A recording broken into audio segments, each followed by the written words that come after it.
દર્શક મિત્રો, હું પરેશ ચૌહાણ, આપ નિહાળી રહ્યા છો લીડ મહુવા ન્યૂઝ. સમાચારોમાં આપનું સ્વાગત છે. હવે સમાચારો નિહાળીશું વિસ્તારપૂર્વક. છેલ્લા 12 દિવસથી મહુવા નગરપાલિકાના સફાઈ કર્મચારીનું આંદોલન હજુ પણ અંકબંધ, જેમાં આજ રોજ વાલ્મીકી સમાજ ભારતના ધર્મગુરુ કિરણદાસ બાપુ આવી પહોંચ્યા. મહુવા નગરપાલિકાના સફાઈ કર્મચારીનું આંદોલન 12 દિવસથી શરૂ છે. કોઈ નિવેડો ન આવતા હેરાન થઈ રહ્યા છે.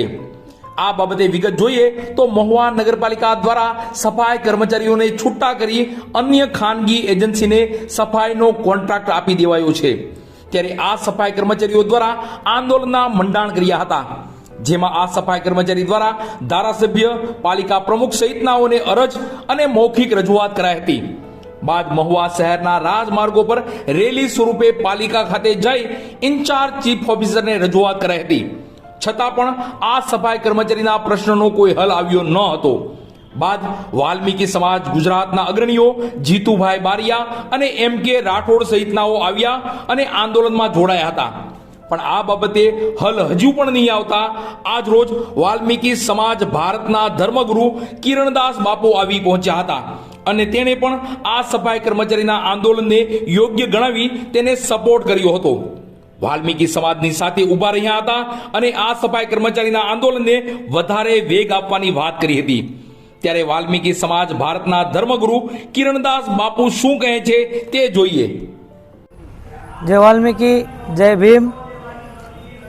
રાષ્ટ્રીય વાલ્મીકી ધર્મ સમાજ ગુજરાત રાજ્ય સમસ્ત વાલ્મીકી સમાજના ધર્મગુરુ કિરણદાસ બાપુ અને આજે 27/11/2023ના રોજ મહુવા ખાતે સતત 10 દિવસથી ચાલી રહેલા એક સફાઈ કર્મચારીઓને 91 દીકરીઓને બહેનોને તાત્કાલિકના ધોરણે ઉતારી દેવામાં આવ્યા છે અને આંદોલન આજે 11મો દિવસ છે. સતત કોઈ પણ પદાધિકારીઓ, કોઈ પણ કર્મચારીઓ ફરજ ઉપર અમને કોઈ જવાબ દેવામાં નથી આવતો, કોઈ પણ અમારો કોઈ ન્યાય આપવામાં નથી આવતો.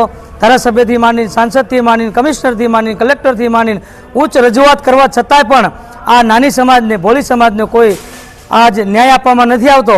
અને જો આ ન્યાય આજની તારીખમાં 24 કલાકની અંદર જો નહીં દેવામાં આવે તો આંદોલન ઉગ્ર ગાંધીનગર સુધી જવું પડે પણ તોય જશું, અને દિલ્હીમાં અમારે જવું પડે તો પણ જશું. અને પૂરા ગુજરાતની અંદર આ શોષિત, પીડિત, વંચિત વાલ્મીકી સમાજને ન્યાય નહીં મળે તો આવા નવા આંદોલનો સમગ્ર ગુજરાતની અંદર ચાલતા રહેશે. આજે સમસ્ત વાલ્મીકી સમાજ ગુજરાતના પ્રદેશ પ્રમુખ અને એની ટીમ અને રાષ્ટ્રીય વાલ્મીકી ધર્મ સમાજ ગુજરાતની ટીમ આ મુદ્દાને લઈ અને સતત 10 દિવસથી આંદોલન કરી રહી છે અને વહેલા તકે આનો નિર્ણય આવે તેની માટે સતત 10 દિવસથી પ્રયત્ન કરી રહી છે. અને મને પૂરો ભરોસો છે કે સમસ્ત વાલ્મીકી સમાજ ગુજરાત માત્ર ગણતરીના કલાકોમાં જ આ નિર્ણય લાવશે.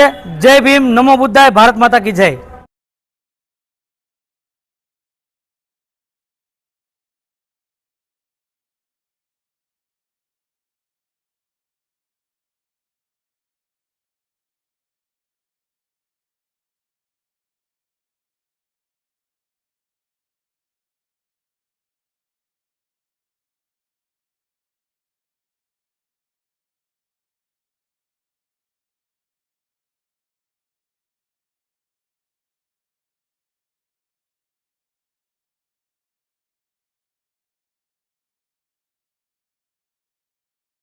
કમોસમી વરસાદને લઈ ખેતી પાકમાં વ્યાપક નુકસાન થયું છે. ખેડૂતો અને ખેડૂત આગેવાનો કહી રહ્યા છે કે સરકાર આ બાબતે યોગ્ય કરી નુકસાની પેટે વળતર ચૂકવે. હવામાન વિભાગ દ્વારા વરસાદની આગાહી કરાઈ હતી અને કમોસમી વરસાદ પડ્યો પણ હતો. અને આ કમોસમી વરસાદ 60% વિસ્તારમાં 1 મીમીથી લઈ 144 મીમી સુધીનો વરસાદ જુદા જુદા તાલુકા અને જિલ્લામાં પડ્યો હતો. આ કમોસમી વરસાદને લઈ ઠંડીનું પ્રમાણ પણ વધ્યું છે. પણ આ વરસાદે ખેતી પાકને નુકસાની કરી ખેડૂતોને ઠંડો માર આર્થિક રીતે માર્યો છે. આ કમોસમી વરસાદને કારણે રવિ પાકમાં વ્યાપક નુકસાન થયું છે અને ખેડૂતોને પારાવાર મુશ્કેલી વેઠવાનો સમય આવ્યો છે. અને નુકસાનીને લઈ ખેડૂતો કહી રહ્યા છે કે સરકાર દ્વારા અમને આ નુકસાની પેટે કઈ સહાય મળે તો સારું, અન્યથા હેરાન થવાનો વખત આવશે.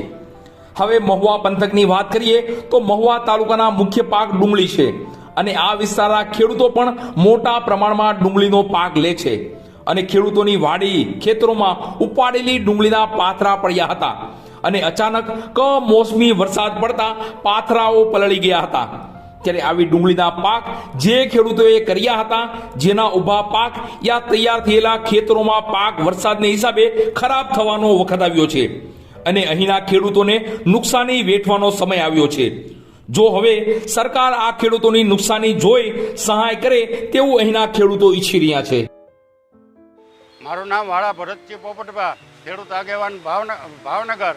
અત્યારે જે માવઠાની વિગત છે એની વિગતે વાત કરવાની છે, પણ વરસાદની જે વ્યાખ્યા છે એ આજથી વર્ષો પહેલાં ભગત બાપુએ કવિ કાગે લખેલી છે કે ચોમાસે વરસે વાદળી તો એની આરતીઓ થાય, પણ શિયાળે વરસે વાદળી તો એના કાળા મોટા કાગડા। અત્યારના વરસાદ કોઈ દી હારા હોતા નથી, પણ અત્યારે જે વરસાદ વરસ્યો છે એમાં ગુજરાતભરની અંદર, સમગ્ર ગુજરાતની અંદર મોટા પાયામાં વરસાદ થયો છે। અમુક જગ્યાએ 4 થી 5 ઇંચથી 2 ઇંચ સુધીના વરસાદ થયા છે, એટલે લગભગ પાકો ઉપર મોટું નુકસાન થયું છે।